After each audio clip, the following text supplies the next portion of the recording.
¿Ahí ven la pantalla? Sí, se ve perfecto.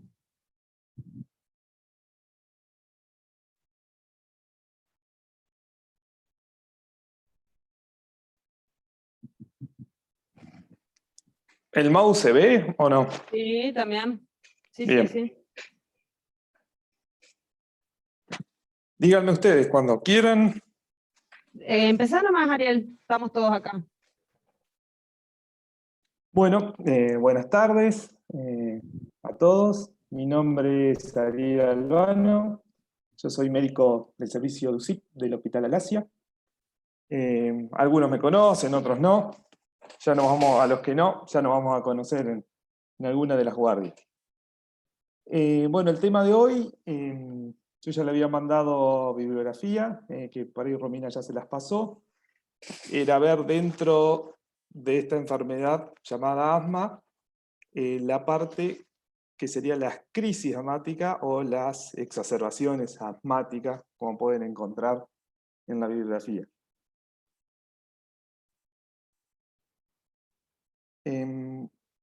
Para arrancar, vamos a ver un caso práctico. La idea es con este caso práctico que le presten atención ahora. Vamos a ir con esta presentación viendo la enfermedad, desarrollando la característica de la misma. Y bueno, y la idea principal es saber qué son las crisis asmáticas, reconocerlas a las mismas, estadificarlas, es decir, ver qué tipo de crisis es para derivar y hacer el tratamiento oportuno. Y ver cuáles son los criterios o tips que tenemos que tener porque es una enfermedad que es potencialmente mortal.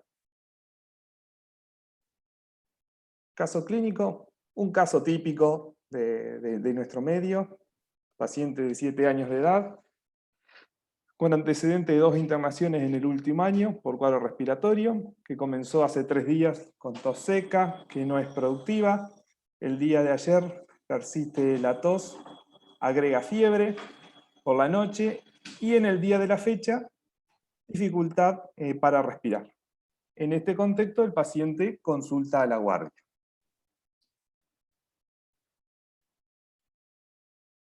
Al ingreso a la guardia, lo vemos al paciente que está consciente, le hacemos preguntas del nombre, el apellido y habla con frases cortadas. Está agitado, por lo que se mantiene parado cuando lo hacemos sentar, empieza a tener esfuerzos de al sentarse. Está pálido, lo observamos y vemos que tiene tiraje universal al respirar con aleteo nasal. En el examen físico, en el aspecto respiratorio, ocultamos disminución de la entrada de aire, hay sibilancias expiratorias en toda la expiración y unos rales crepitantes en el campo derecho, lo ocultamos. En la parte hemodinámica tenemos los pulsos periféricos presentes con un relleno capilar de 2 segundos. ¿Qué más le interesa a este paciente? ¿Qué más quieren saber?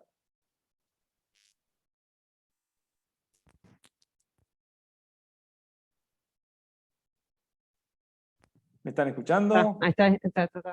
Hola, ¿ahí se Sí, escucha? sí. Saber, además de los signos vitales, qué frecuencia respiratoria tiene, qué frecuencia cardíaca, cuánto satura con oxígeno. Ah, me apareció todo. La Ahí TA, apareció lo que necesitaban. Cardíaca de 137, saturación de 94 sin oxígeno, respiratoria de 50 y una TA de 116/70.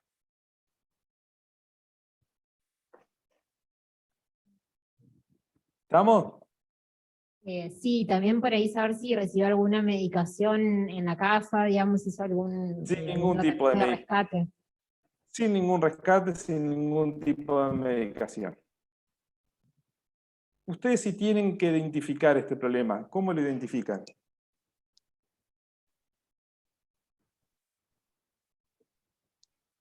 ¿Les parece que es esto? no, ¿Puede ser esto? sí, ¿Puede ser esto? no, Me ¿Por qué no? impresionaría. Para mí podría estar relacionado, porque también hablábamos de un paciente pálido, digamos que la obstrucción de la vía aérea inferior lo podría llevar a un compromiso circulatorio inminente, digamos, o sea, como que está ahí. Perfecto. Está ahí. Pero en este momento con los signos vitales, ¿le parece? ¿No le parece? No, no parece que No, tenga perfecto. compromiso circulatorio ahora. ¿Cómo está la TA para la edad? Está normotenso. Normotenso, los pulsos. Estaban bien y el Los pulsos relleno. estaban presentes, el relleno capilar estaba bien, o Perfecto. sea, En menos este de 2 momento, segundos. muy bien. En este momento circulatorio, no. Enfermedad del tejido pulmonar, Sí, parece que hay algo. Aquí hay una Ujú. combinación. ¿Por qué? claro, por el examen físico que presenta el signo de fiebre, los crepitantes. Muy bien. ¿Y control de respiratorio alterado? Sí. Control, Para- es decir, ¿le parece que Ah, tiene un control respiratorio alterado? Así como una enfermedad a nivel central que no, no, no, produzca. no. No, bueno. No. Entonces, ¿cómo identificamos el problema? Obstrucción inferior y una enfermedad de tejido pulmonar ahí subyacente. ¿Les parece así? ¿No les parece así? Sí. Bien. Y dentro de, si es un problema de vía aérea inferior, ¿qué tenemos? ¿Qué diagnósticos diferenciales? ¿Cuáles son las dos características de esta enfermedad? ¿Y por qué se llama vía inferior?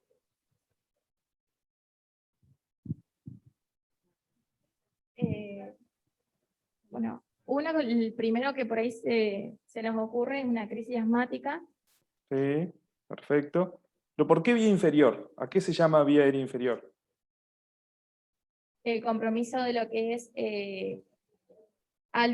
bronquios, bronquiolos, alveolos, Exacto, es la vía aérea intratorácica, esa es la división. claro. ¿Es dentro o fuera del tórax? Si está dentro del tórax, es la parte inferior de la tráquea y los bronquios y todo lo que sigue. Y fuera del tórax es vía aérea superior. Perfecto. Los dos grandes problemas de la obstrucción de la vía aérea inferior, las dos patologías que habitualmente vemos, son el asma y la bronquiolitis. Por edad, este paciente no es una bronquiolitis, es un asma. ¿Mm? ¿Estamos claros hasta ahora con el paciente? Voy muy rápido. Ustedes díganme, interrúmpanme, no hay ningún problema. Está bien. Entonces, lo que tenemos que hacer ahora es definir. Nosotros dijimos que es una enfermedad que tenía un problema respiratorio, en el cual ese problema respiratorio lo identificamos en una obstrucción de la vía aérea inferior. ¿Por qué? Porque tiene sibilancia, por todo lo que es el cuadro que presentamos, que puede haber una enfermedad parenquimatosa ahí asociada, es lo que definimos hasta ahora, y que tiene buenos signos clínicos alterados. Lo que vamos a hacer ahora es ir definiendo todas estas entidades. Como definición, ¿qué podemos decir del asma? Que ustedes ya lo saben, porque no sé si lo vieron ahora o lo van a ver más adelante, todo lo que es el asma como enfermedad, en la cual se caracteriza por la hiperreactividad o la hipersensibilidad que tiene la vía aérea, la inflamación que tiene en la misma y que se produce una obstrucción intermitente de los bronquios. ¿Debido a qué? A la contracción espasmódica de la musculatura lisa bronquial que provoca la sibilancia y la disnea. Eso podemos darlo como definición de asma.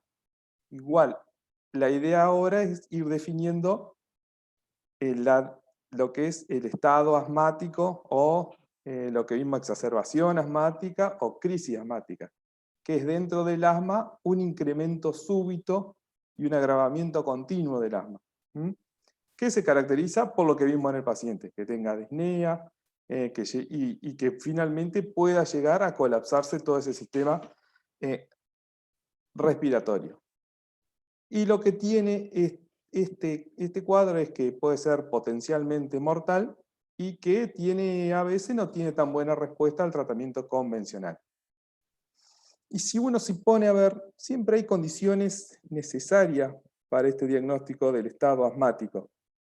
Van a encontrar muchísimas, hay mucha bibliografía, pero podemos agrupar algunas características para que se dé el estado asmático. este estado asmático podemos tener broncoespasmo, que aparece aguda o subagudamente. Hay un empeoramiento progresivo, presenta dificultad respiratoria, como vimos en el paciente. Esto lo vamos a ver con el tratamiento, es decir, hay ausencia al tratamiento convencional, que incluye todo lo que ustedes por ahí ya conocen, broncodilatadores, corticoides sistémicos, el ABC con el oxígeno. Hay una potencialidad a la progresión de la insuficiencia respiratoria y bueno, que puede llevar a la intubación y a la ventilación mecánica. Y como consecuencia, que puede llegar a hospitalización y ir con cuidados progresivos hasta llegar a UCI.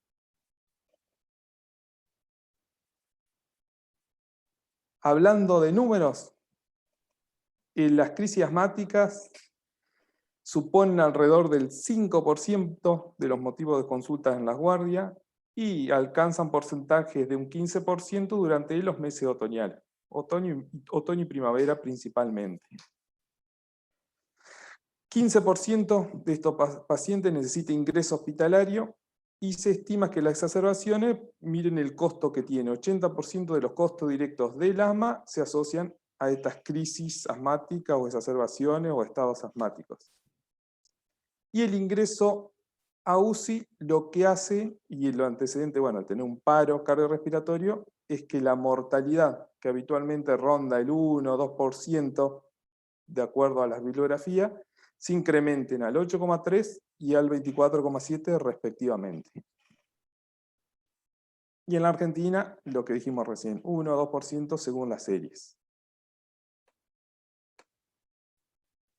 Vamos más, sigue progresando la dificultad, el paciente sigue empeorando, podemos definir, tenemos el diagnóstico de asma casi mortal, que se define como un inicio súbito, progresión rápida, hipoxemia, hipercapnia, paro respiratorio y necesidad de ventilación mecánica. Asma fística es la que requiere una descompensación rápida, bien rápida en 3 horas, esa para definirla, de la aparición de los síntomas, un tórax silente, hipercapnia, y esta forma clínica tiene alta incidencia de paro respiratorio. Y después tenemos el asma mortal, que es aquella en que no podemos hacer ningún tratamiento y que el tratamiento completamente refractario lleva a la muerte. Después pueden encontrar otras definiciones en las que dividen a los 2 tipos de pacientes que tienen estas exacerbaciones o estas crisis asmáticas. En tipo 1 y 2, se las traje como para tener otra clasificación. El tipo 1, que es por ahí el que vemos más habitualmente, es una progresión lenta hasta la insuficiencia, que tiene una respuesta adecuada al tratamiento y que bueno, permanece en ventilación mecánica y suele ser más prolongado. Si vemos en los estudios histopatológicos, estos pacientes tienen tapones de moco en los bronquios.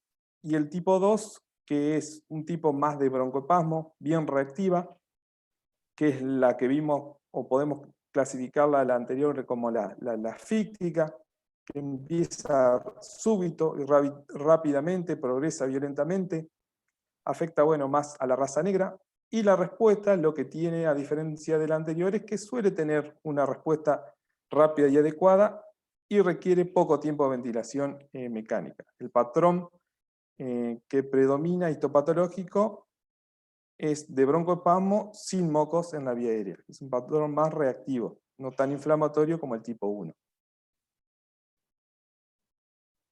Dentro de la evolución clínica,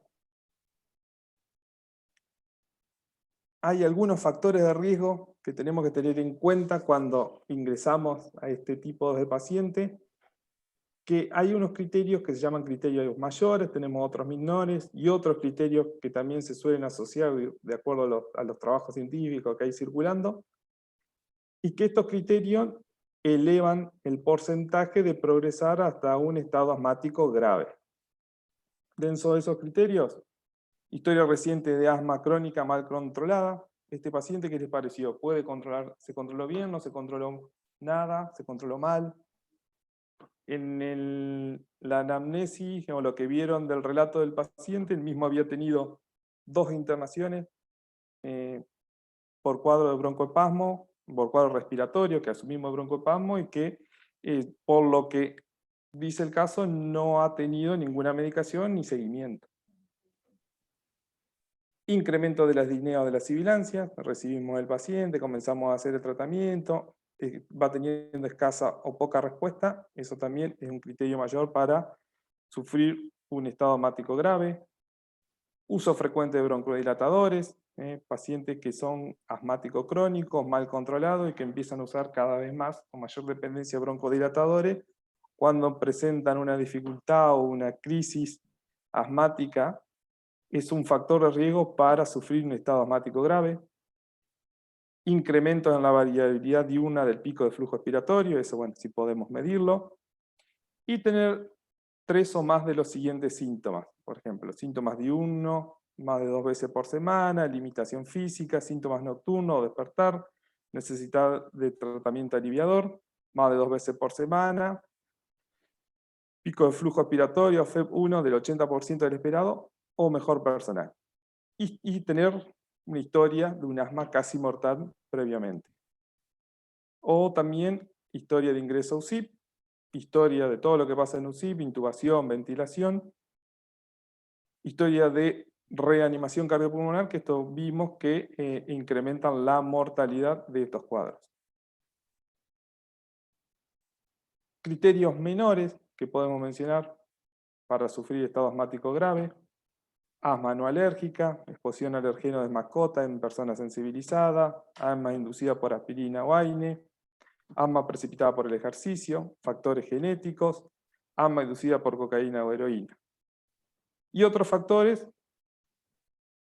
que acá se los nombro, que van a ver que multivariables, de lenguaje monosilábico, sibilancias, progresión de episodios previos, necesidad de 2 o más medicamentos para controlar, sobredependencia de broncodilatadores, hospitalización o consulta en el servicio de emergencia del año anterior, convulsión o pérdida de conocimiento en episodios previos, trastorno psiquiátrico asociado, la raza hispana o negra, como vimos previamente, según el tipo, menstruación, tabaquismo, cuadros virósicos, asma de larga duración, dependencia de corticoides sistémicos y falta de cumplimiento con el tratamiento o mal uso de corticoides inhalados. Problemas psicosociales, uso de sedante, consulta médica tardía, comorbilidades, hipoxia al ingresar, IgE sérica elevadas, edad de 15 a 20 años. Sexo masculino. 10.000 criterios. Lo más importante o lo que uno quiere que se acuerden son de los criterios mayores. Del examen físico, ¿qué encontramos en estos pacientes? La apariencia general, ¿qué les parece? ¿La vía aérea está sostenible, no sostenible? ¿Está permeable, no está permeable? En el caso clínico, la vía aérea estaba sostenible. Sostenible, permeable, Si bien la perfecto. apariencia general no era muy buena, sostenía vía No aérea. era muy- ¿Y la palidez por qué le parece que la tenía el paciente esta? ¿Por qué? Perdón, Ariel, ¿cuál era la pregunta? ¿Por qué es tan pálido este paciente?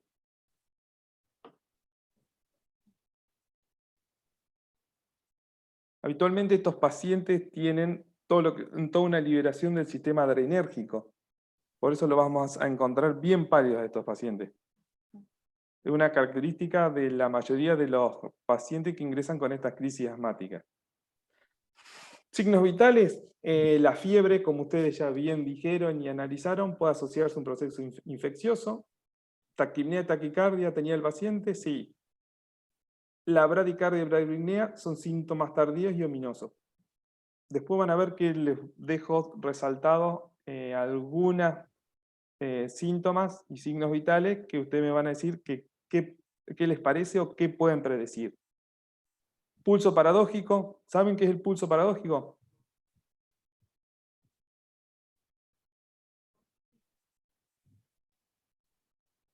¿Han tomado pulso paradójico alguna vez?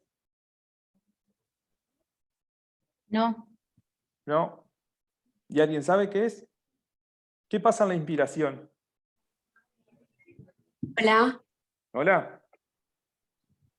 No era que descendía la TA más de 10 milímetros de mercurio durante la inspiración. Claro, pero ¿qué TA? ¿La diastólica? No, la sistólica. La sistólica, perfecto. ¿Por qué? ¿Qué pasa en la inspiración? Entra aire. Porque en Aumenta. condiciones normales, durante la inspiración, disminuye el retorno venoso. Entonces, estos pacientes, al tener aumentada la presión intratorácica, va a disminuir el flujo sanguíneo de retorno.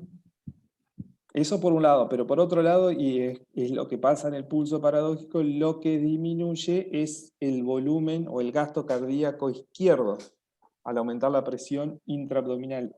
Esa disminución del gasto cardíaco izquierdo lo que hace es disminuir la presión arterial sistólica. Ese es el pulso paradójico. Habitualmente es menos de 10 la diferencia entre inspiración y expiración. ¿Y estos pacientes qué tienen? ¿Qué les pasa a estos pacientes? ¿Pueden sacar todo el aire? No, por eso aumenta la presión intratorácica. Exacto.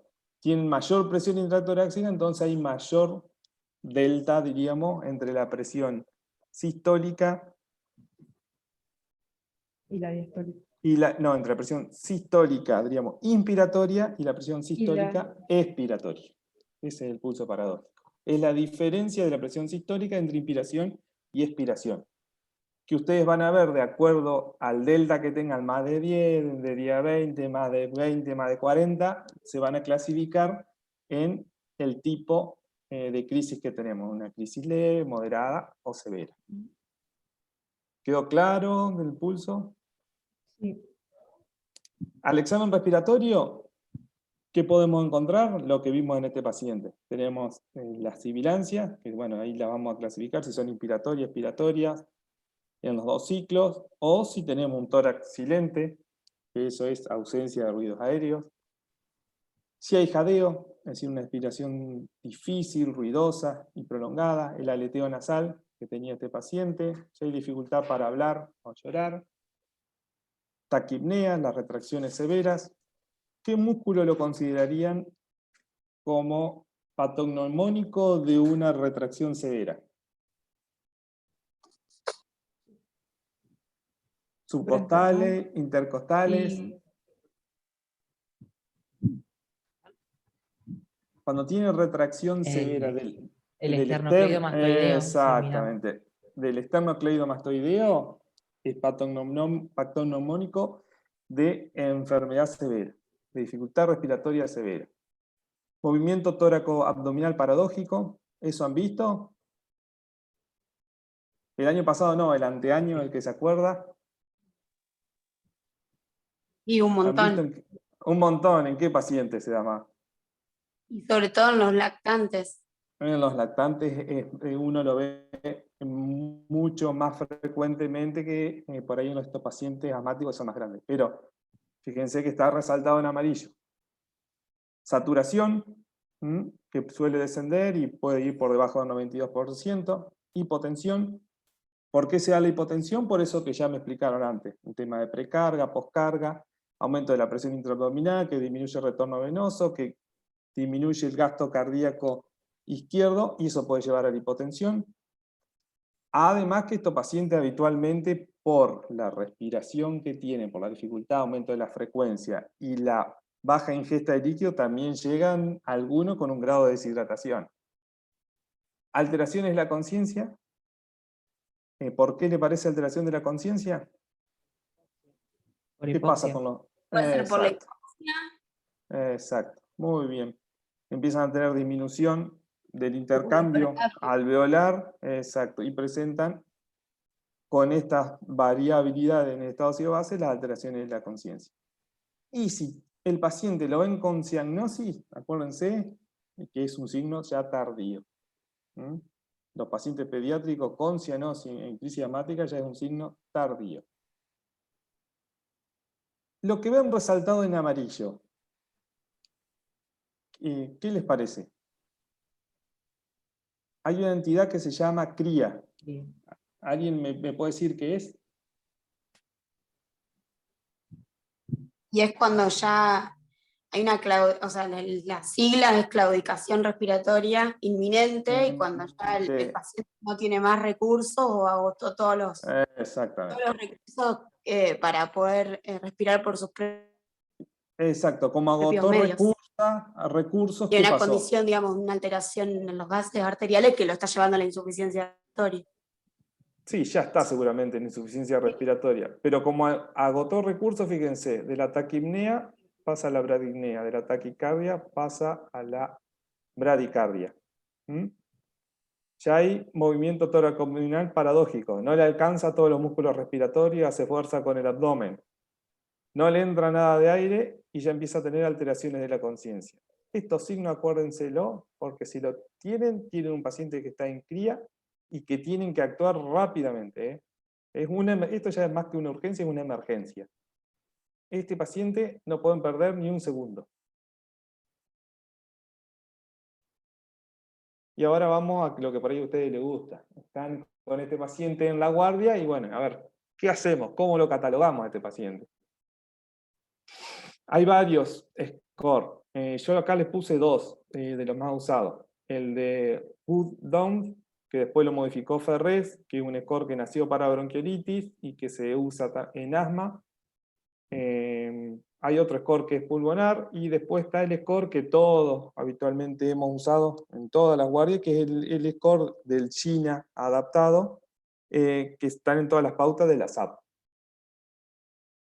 Este paciente, para recordarles, fíjense lo que tenía. Frase corta, palidez, el tiraje con el aleteo, los pulsos y el relleno estaban bien, frecuencia cardíaca 137, saturaba 94, 50 de respiratoria y la TA. Como habíamos dicho, tenía las sibilancias en toda la expiración. Ahí que sumamos 2 puntos. Tiraje previo supraclavicular y aleteo nasal. Entrada de aire regular, no hablamos de silencio, pero tenía la expiración en los dos tiempos, perdón, la sibilancia en los dos tiempos y esos rales que escuchamos del lado derecho. La respiratoria, fíjense, 50 la agruparíamos acá, 2 puntos más. La cardíaca mayor de 120. Y cianosis no tiene este paciente. ¿Cuántos puntos le da?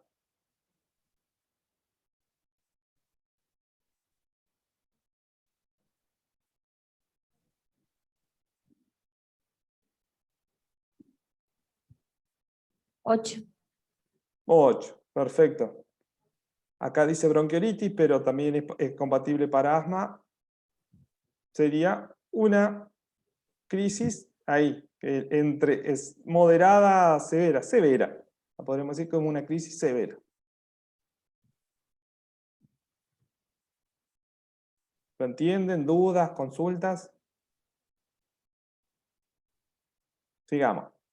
Otro score, y este es el que seguramente tienen en las guardias, que es el de China adaptado, que es el que presenta siempre la SAP en todos los consensos, o en el libro de emergencia también van a encontrar el mismo, que tenía este paciente, la disnea, hablar con llanto corto, frase corta, frecuencia estaba aumentada,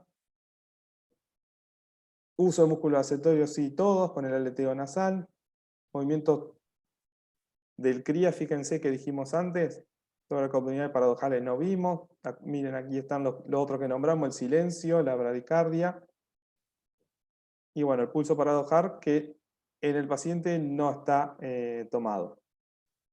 La frecuencia cardíaca mayor de 120, fíjense que es muy parecido a los criterios adaptados de Ferret.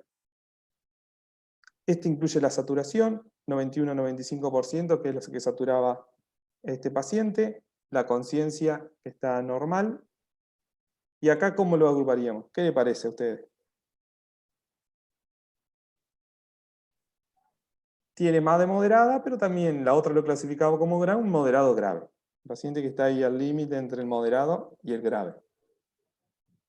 ¿Qué son lo que pasa con los pacientes? Nunca van a tener un paciente que sea siempre moderado, siempre leve, siempre grave. Es decir, en la realidad siempre traen de uno o de otro, más de un lado que de otro.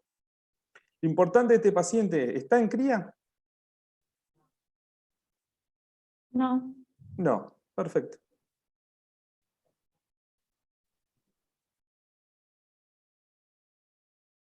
Vamos a seguir con los métodos complementarios y después hablamos bien de todo el tratamiento y de cómo guiarnos en este paciente. Métodos complementarios. ¿Para qué nos va a servir un estado C-base en este paciente?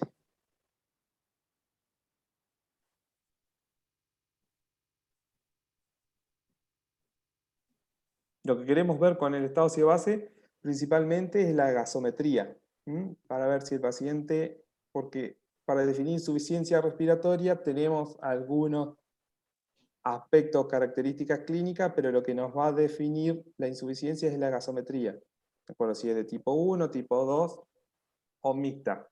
Si es por hipercapnia, si es por hipoxia o si están combinadas. ¿El hemograma en este paciente podría ser necesario? Hizo Sí, fiebre. ¿por qué? Ahí. Exacto, tiene fiebre. ¿Y qué tiene en la ocultación? Rales. Rales, perfecto. ¿Función renal? ¿Por qué estos pacientes, qué dijimos?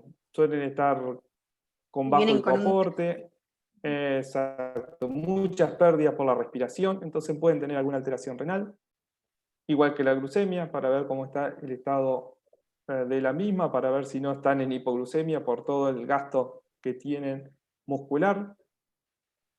Electrolitos, principalmente para ver el tratamiento, porque vamos a arrancar seguramente con broncodilatadores y hay un broncodilatador que ¿qué hace con el potasio? Lo disminuye. O sea, Lo disminuye, Lo perfecto. mete dentro de la célula. Muy bien.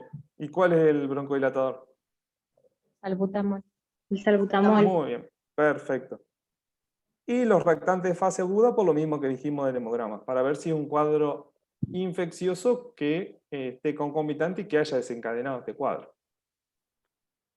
Imágenes, radiografía de tórax. La mayoría no recomienda, salvo sospecha de enfermedad parenquimatosa. ¿Tiene este chico o no? Sí. Sí, y podría vamos a ver. ser. Sí, este chico hay que hacerle la radiografía. O sibilancias asimétricas. ¿Por qué asimétricas? Porque puede haber, o se puede haber atelectasiado o tengo un escape de aire. O un escape de aire. Que tenga un neumotórax que podemos encontrar en un asmático. Voy muy rápido, van bien, ya se durmieron. ¿Radiografías? ¿Qué van a encontrar en la radiografía de un asmático? Una hiperinsuflación. Insuflación, perfecto. ¿Qué más ven? Aumento del espacio ¿Cómo ven la intercostal. Exacto. Planamiento de costilla, aumento Atrapamiento de aéreo. los espacios intercostales, atrapamiento aéreo. ¿Cómo ven el atrapamiento aéreo? Con la horizontalización de las costillas, el aplanamiento del diafragma, Y el la aumento de lucidez. los espacios intercostales. Perfecto. ¿Y la lucidez? Y la placa. ¿Es más radio opaco, más radio lúcido? Y es más radiolúcido. Perfecto. Y ahí la radiografía que ven cómo ve puede ser este paciente. Ven que aparte del atrapamiento aéreo, con la horizontalización, aumento del espacio, aplanamiento del diafragma, puede haber una atelectasia o un infiltrado ahí con una tendencia a la consolidación. No es el paciente esto, pero por eso pedimos la radiografía. Para ver esto, para ver si hay enfermedad parenquimatosa o ante la asimetría de la ocultación, ver si no hay atelectasia o escape de aire. Tratamiento. Bueno. Medidas generales, lo de siempre, ABC. El A, que es Vía aérea permeable. esa, airway. El B, respiración. Y el C, circulación. Monitorizar la frecuencia del ritmo, la presión arterial, empezar a ver la diuresis que tiene el paciente, frecuencia respiratoria, saturometría y la temperatura. Eso como medidas generales. Oxígeno, ¿cuándo le pondríamos oxígeno? Oxígeno mayor para saturación de 95%, en este paciente, por la saturación que tendríamos, hay que ponerle oxígeno. ¿Con qué dispositivo le ponemos oxígeno?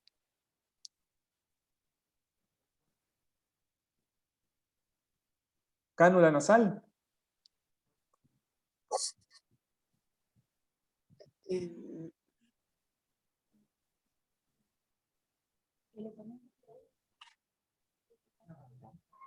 ¿Y puede ser cánula nasal de alto flujo o si no, máscaras con reservorio para la... Habitualmente empezamos, exacto, con la máscara con reservorio. Y la máscara con reservorio, como saben, tiene alto flujo. Si es con las valvulitas de no reinhalación, mejor, para que respire bien el aire con el oxígeno concentrado que tiene en el reservorio.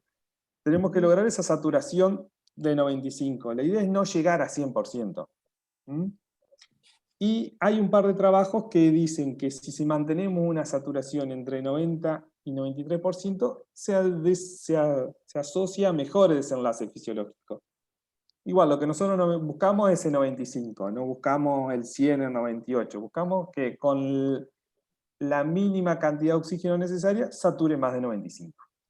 Pero sepan que hay trabajos que dicen que entre 90 y 93% tienen mejores desenlaces fisiológicos. Tratamiento, acá lo que a ustedes les gusta hacer. Fármaco inhalatorio, el que ya hablamos. ¿Tiene alguna fórmula práctica para hacer el salbutamol en la crisis asmática?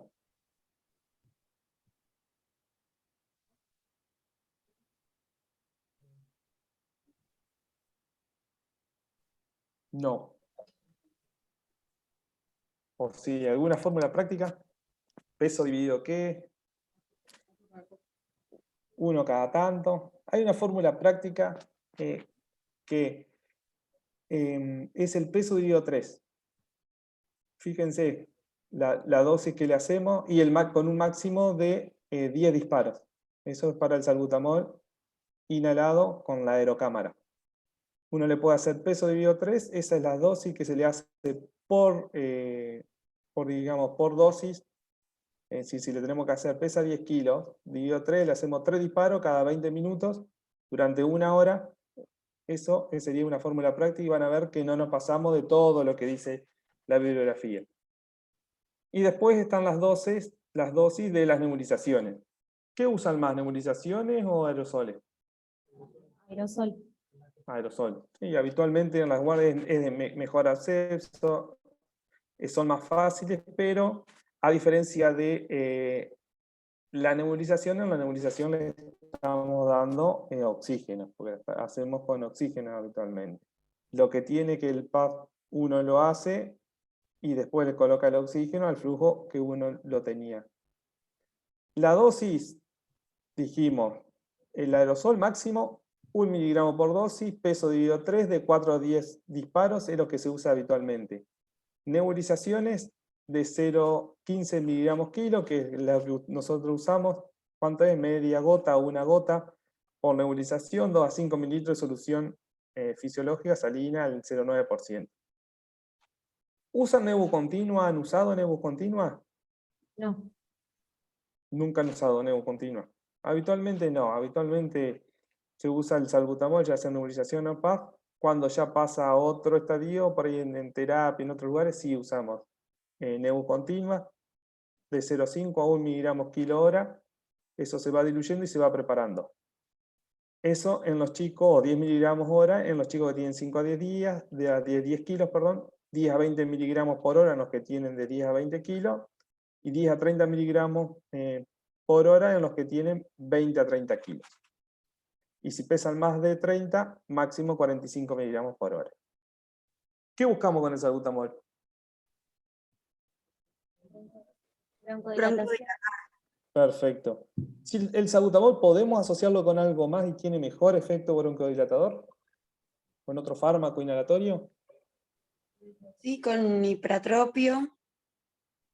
Con el bromuro de protropio. Perfecto. Un anticolinérgico que se sinergia con el salbutamol. Las dosis van a haber una dosis de 4 a 8 disparos. Estos son dosis de ataque y después hay que hacer el mantenimiento cada 4 o 6 horas.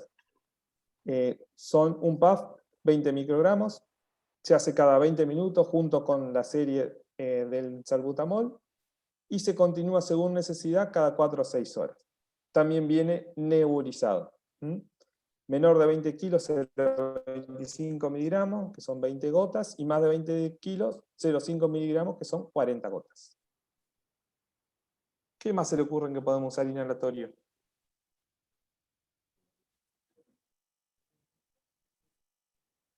Corticoides. magnesio inhalatorio.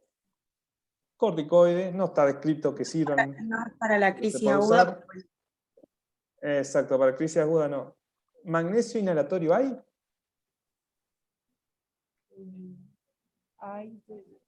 Hay, pero en pediatría no está demostrado. Está más demostrado en lo que es adulto. Y otra cosa que algunos hacen, nosotros habitualmente no, ¿por qué? Porque tiene mucho efecto rebote. Broncodilata rápido y se broncostruye rápidamente después de pasado el efecto, pero en algunos casos puede servir. Que es la adrenalina racémica que nosotros no tenemos. Nosotros la que tenemos es la convencional, la concentración 1 en 1000, 1 miligramo por mililitro, y que se puede usar de 0,15 miligramos kilo, máximo 2 miligramos. Se diluye 2 a 5 mililitros de solución fisiológica para nebulizar.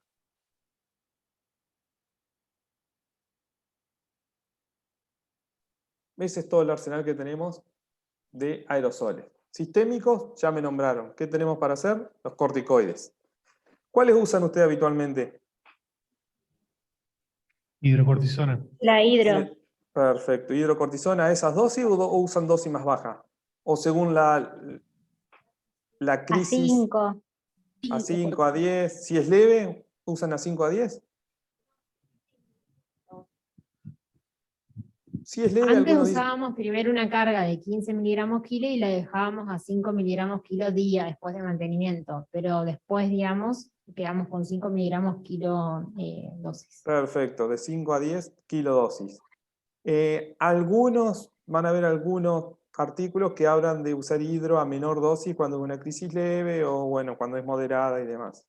La dosis, por los consensos de SAP y lo que usamos, las guías principales que usamos acá en Argentina, es de 5 a 10 miligramos kilodosis. Dexametasona se puede también usar, se puede hacer una dosis a 0,3 miligramos y después seguir a 0,6. Y la metilprednisolona, que eso habitualmente, si el paciente lo tolera, se puede dar también vía oral o prednisona vía oral, que habitualmente en estos pacientes o nosotros no usamos, sino que directamente vamos a la vía intramuscular o intravenosa. Dosis de carga de 2 miligramos y después mantenimiento de 0,5 a 2 kilos cada 6 horas. O cada 12 horas podemos usar 1 miligramo kilo. Dosis máxima 120. Habitualmente hidro y dexa, que es lo que nosotros siempre tenemos. Perdón, Magnesio. Ariel, ¿encontraste algo, o no sé si en la bibliografía, sugiere algún corticoide por encima del otro? O sea, Dexa sobre hidro o le da lo mismo. La mayoría habla de hidro, Ah, gracias. por el efecto que es más rápido, aunque es más minerocorticoide Claro. que la dexa, pero habla más de hidro por el efecto rápido que tiene. Y lo que sí abre es que si el paciente, o la tendencia es que si el paciente tolera, tratemos de usar la vía oral. Pero habitualmente en nuestros medios, y como llegan los pacientes, habitualmente no la usamos. ¿Magnesio han usado? Sí. Sí, bien. ¿Qué hay que controlar en el magnesio? La hipotensión, la bradicardia. Perfecto. Si van a hacer magnesio, siempre con el monitor, como vimos que tenía el paciente, 25 a 50 miligramos kilo, máximo 2 gramos. Y lento, 15 a 30 minutos. Lo que dijeron, hipotensión, bradicardia y hace arritmias también. Y ahí les aclaré lo de la parte de la vía inhalatoria, que hay, se usa en adultos, pero que en pediatría no está avalado todavía. Ya en algún momento seguramente se va a avalar. ¿Aminofilina alguien usó? ¿O soy de los pocos que ha usado aminofilina alguna vez? No usamos acá. No Diego. usaron, bueno, antes usábamos, pero bueno. Muy tóxico, a algunos le va bien, a mí las veces que lo usé la verdad no me fue muy bien. Muchos controles, mucho trastorno metabólico.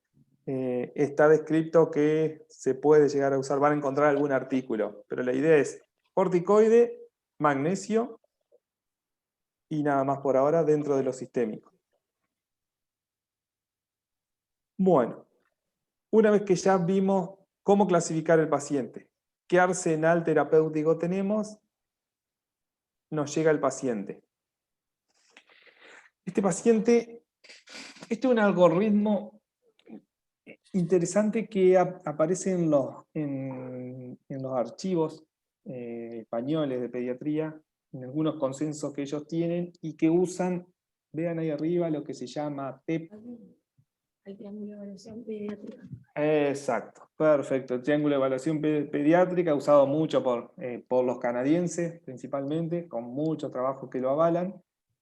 Y lo que hace es definir lo que vimos, lo que estábamos hablando de esas características amarillas que por ahí, si el paciente está estable, con una dificultad, o si está inestable.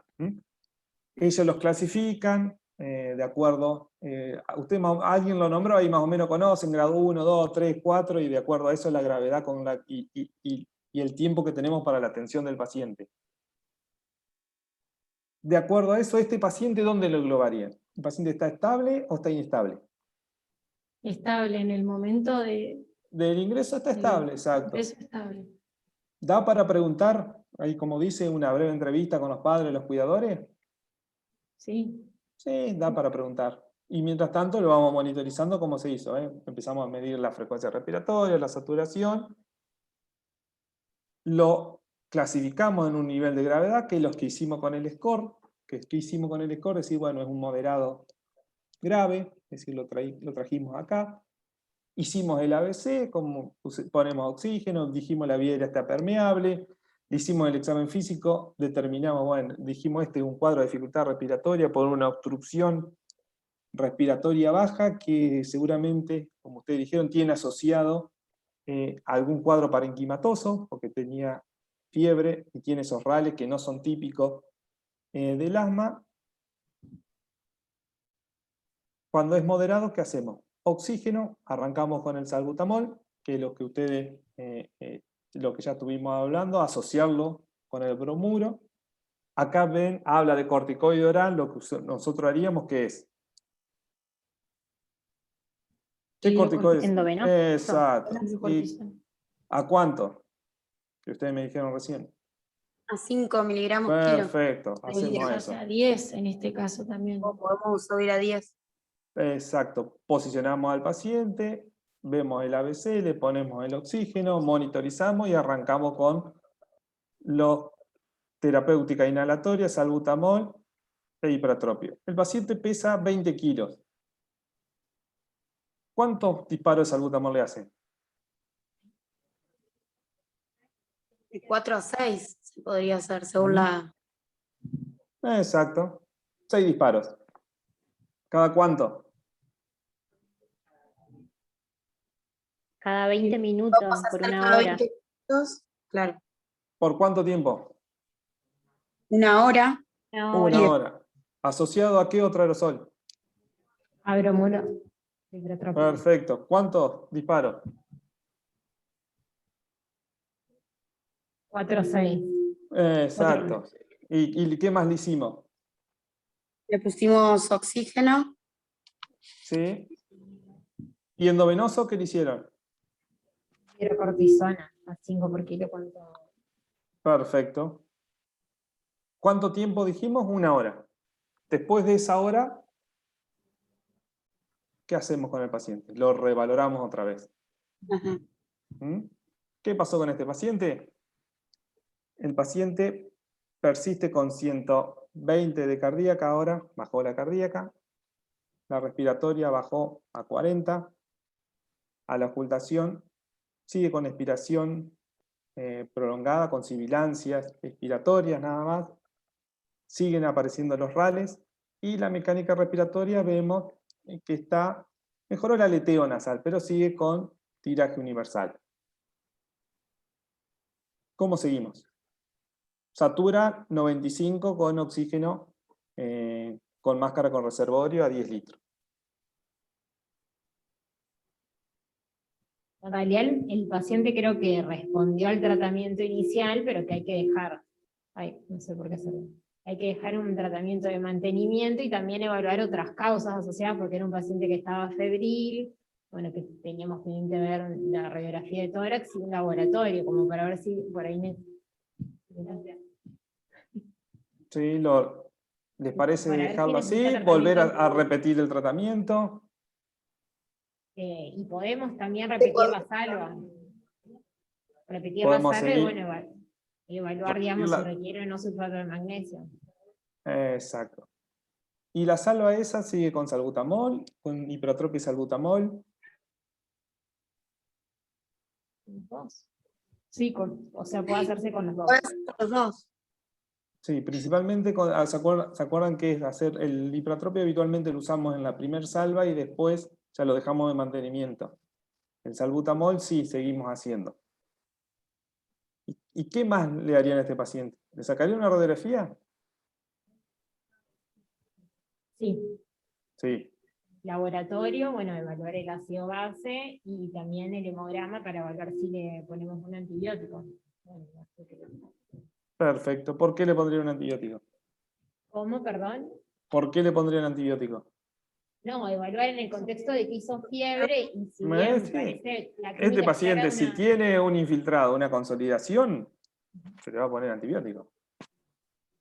Y tiene una neutrofilia con una PCR aumentada, le vamos a poner el antibiótico. ¿Y el salbutamol cómo seguimos? ¿Le hacemos otra serie? ¿No le hacemos? ¿Lo dejamos ahí? ¿Ahora le ponemos cada 4 horas, cada 8 horas? ¿Qué harían ustedes? ¿Le dejan el oxígeno? ¿Se lo sacan? Satura 95. No, el oxígeno por lo menos hasta que se estabilice quedaría igual. El salbutamol, si bien podemos repetir la salva, si se mantiene estable, se lo podemos dejar cada 4 horas y después, a medida que va mejorando en los días siguientes, ir espaciando las dosis. Ujú. Y, ¿El corticoide? y el corticoide sí queda de mantenimiento. Bien. Oxígeno sí, el salbutamol, yo lo repetiría otra nueva serie, no haríamos el hipertropio, sino que se dejaría cada 8 horas. Valoramos la radiografía, por lo que dijeron ustedes, perfecto. Y el salbutamol, sí seguiríamos, por lo menos 1 hora más, a ver si hay mejor respuesta al tratamiento. ¿Mm?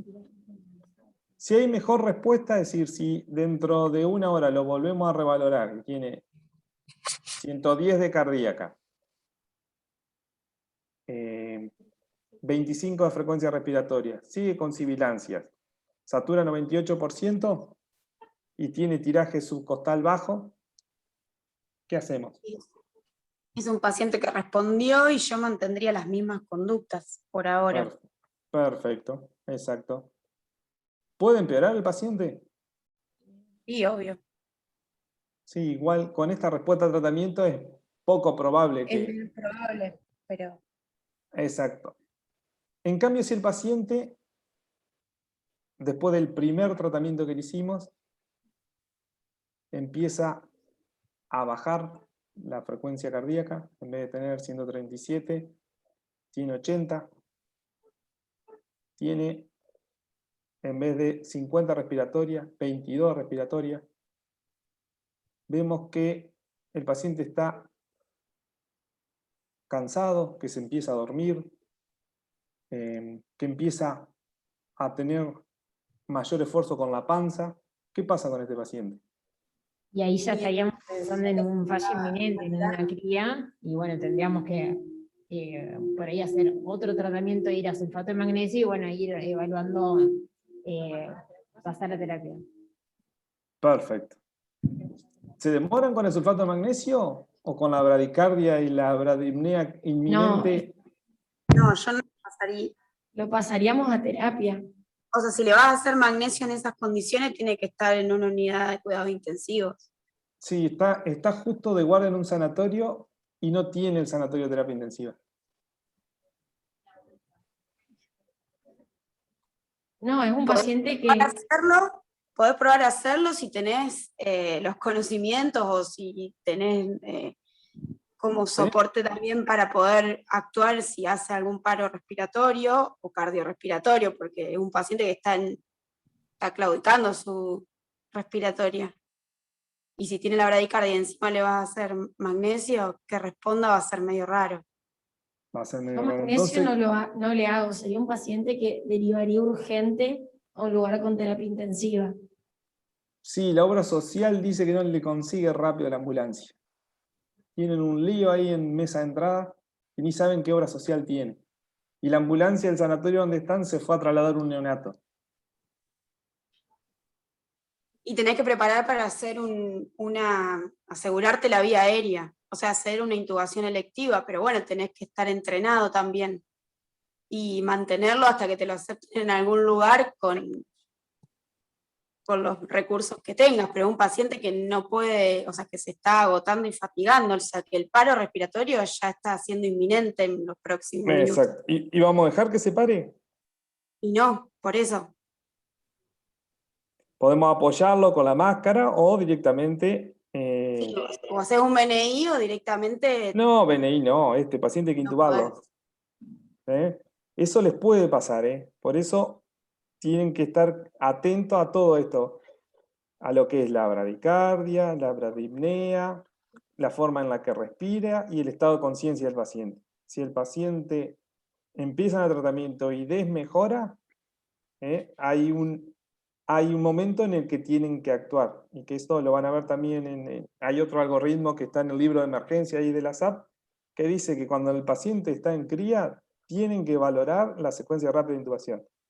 No pónganse a hacer magnesio, no se pongan a hacer corticoide endovenoso. Primero, el ABC, como ustedes ya saben, el A. Tenemos que valorar y intubar. Ponerle oxígeno al 100% y después empezamos a hacer, si después de intubado y mientras viene la ambulancia empieza a tener mejor frecuencia cardíaca, ustedes ya manejan y logran la saturación y demás, pueden ir haciéndole si quieren magnesio, pero mientras tanto ese paciente lo que lo va a salvar y va a evitar que vaya al paro respiratorio es que ustedes lo intuben. ¿Mm? En caso que, por ejemplo, no estemos muy entrenados, ¿no? en la parte de intubación. Pero van a salir residentes del Hospital Alasia, ¿cómo no van a saber intubar, chicos? Bueno, Sí. en algo muy poco. Van a saber, no Independientemente se de hagan eso, problema. lo que quería preguntar es qué opinaban de un paciente que ya tiene alteración del sensorio, que está en este estado, que estoy usando la bolsa máscara, autoinflable, si se le puede colocar una cánula de mayo para mantener permeable la vía aérea. Sí, ¿cuándo se pone la cánula de mayo? Tendría que estar con un Glasgow menor a... El paciente tiene que estar inconsciente. Consciente, sí. Se Inconsciente. recomendaría, digamos. Inconsciente. Si está inconsciente, le pones la cánula. Si no, permeabilizá, aspirá, mantener permeable y posicionada la cabeza, podés bolsear, pero este paciente requiere una secuencia rápida de intubación. ¿Mm? Bueno, y si tenemos el otro tipo de paciente, esos pacientes que ingresan con una crisis que la catalogamos como leve, ¿qué hacen ustedes ahí en el consultorio de la guardia? Le miden los signos vitales, frecuencia cardíaca normal, frecuencia respiratoria levemente aumentada.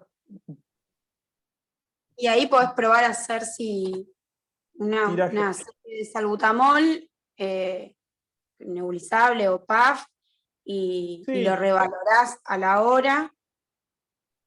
Lo que dicen las pautas es que si un tratamiento leve, el tratamiento leve no requeriría internación, sino que sería de tratamiento con beta-2 ambulatorio, el corticoide para valorar.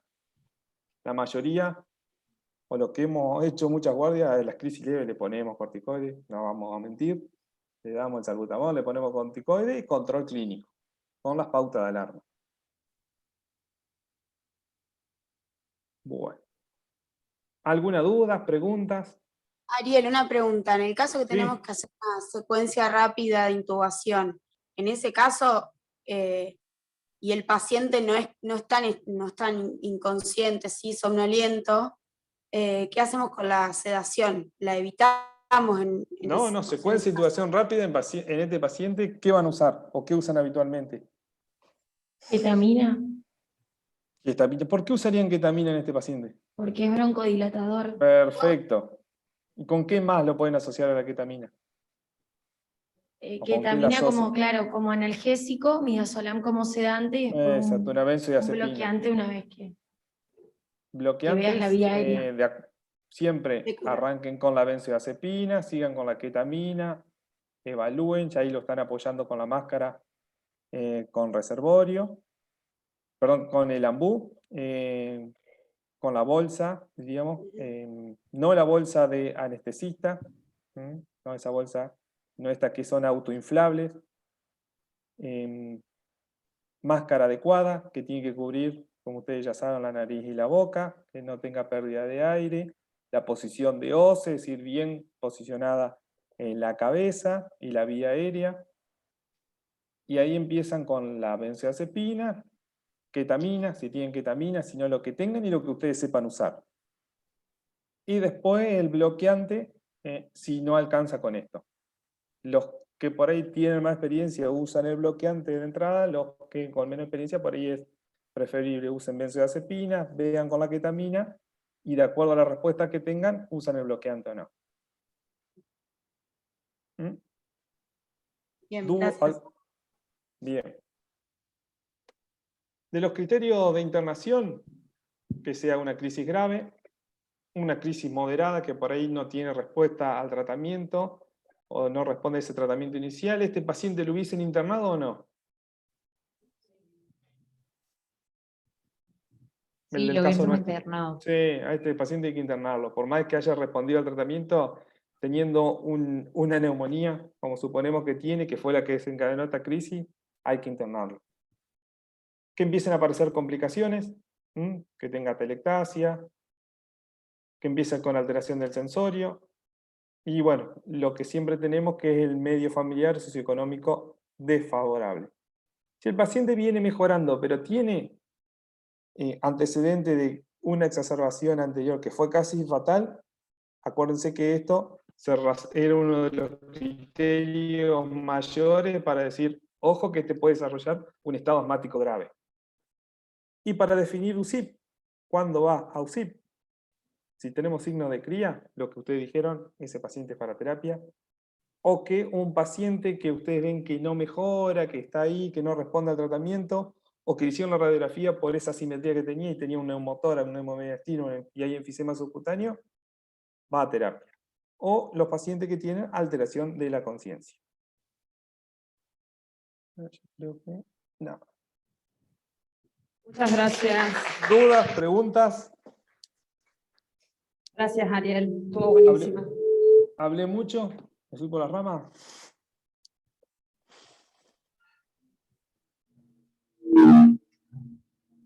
Ay, ¿cómo hacemos para cambiar esto? Lauti, no te vayas. Gracias, Ariel. Bueno, hasta luego. Excelente, gracias. Cualquier duda lo hablamos cuando roten en terapia. Sí, perfecto. Muchas Perfecto, gracias. hasta luego. Ay. Hasta luego, gracias, Ariel.